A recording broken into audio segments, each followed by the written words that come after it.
Hello mga Mars! Welcome back to my channel, Karin Scoop Station here. Disclaimer, itong photo na isi-share ko sa inyo ay hindi ko po pagmamay-ari at ikikredit natin ang owner nito na si Mrs. Maine Mendoza Atayde.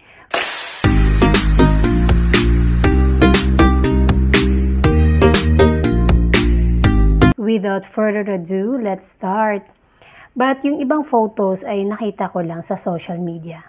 I grab it and shinare ko dito sa inyo kaya i-credit din natin sila, ang mga owner nito. First, nag-update na si Mrs. Mendoza Atayde sa kanyang IG story. First photo ay napakaganda. Umiinom po siya na ang kanyang tumbler ay Max. And then, ang caption ay almost ready at stream on Max. RPH at Signal TV. Ayun. Second photo, may caption ito, all set for the hashtag The White Lotus Season 3 premiere. Napakaganda ni Mrs. Maine Mendoza Atayde, mga Mars. Ang outfit niya ay black and white. White skirt and white top, black top na fitted, medyo fit, then napakaganda, super straight ng hair. Napakaganda ni Maine, my God! Mga Mars, may gulay. And then third photo, yung stage na ipinost din niya, hashtag The White Lotus. Tapos may flag, the hashtag The White Lotus on Signal. Ayan. Sawadi ka! Ayan. Then third, i-share niya ang kanyang mga kasama dito na celebrity din, mga Mars, sina Solen Yusuf and Kylie Berzosa. Ayan, silang tatlo, magkakatabi po sila. Ang gaganda ng mga naimbitahan na celebrity, mga Mars. And then, i-share din niya ang pagtawag kay Lisa dahil nandito nga si Lisa yung sa Blackpink. Then sumunod ay nakatalikod sila ang tatlo.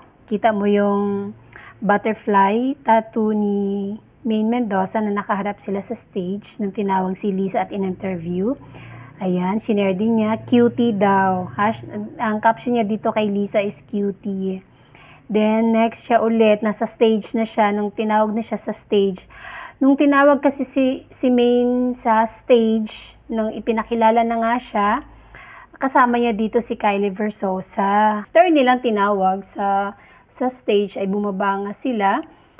Parang nagkamali pa nga si Maine dahil papunta siya doon sa, right side, yung pala left side, ang baba nila.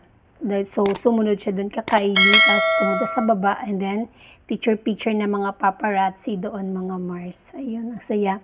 And, kanina, nag-share itong TVJ sa kanilang TikTok, while waiting nga for Q sa Itbulaga, ay kumanta isang ng High School Musical medley. Ayun, talagang nag-enjoy ang mga ang mga studio audience, no? Ang saya naman. Alam mo, gustong-gusto ko rin makapanood sa Itbulaga. Paano ba banood dyan? Paano maging studio audience? Live studio audience. Sana kung makapanood ako, sana present si Mrs. Maine Mendoza Atayde, no? Ang ganda ng dress niya, no? Super girly talaga. And ano lang naman ito, tape na lang ito. Kasi diba si Maine nga ay nasa Bangkok, Thailand para sa red carpet ng The White Lotus Season 3 red carpet. And that's it, mga Mars. Thank you for watching this video. Please like, comment, share, and subscribe for more scoops. Bye!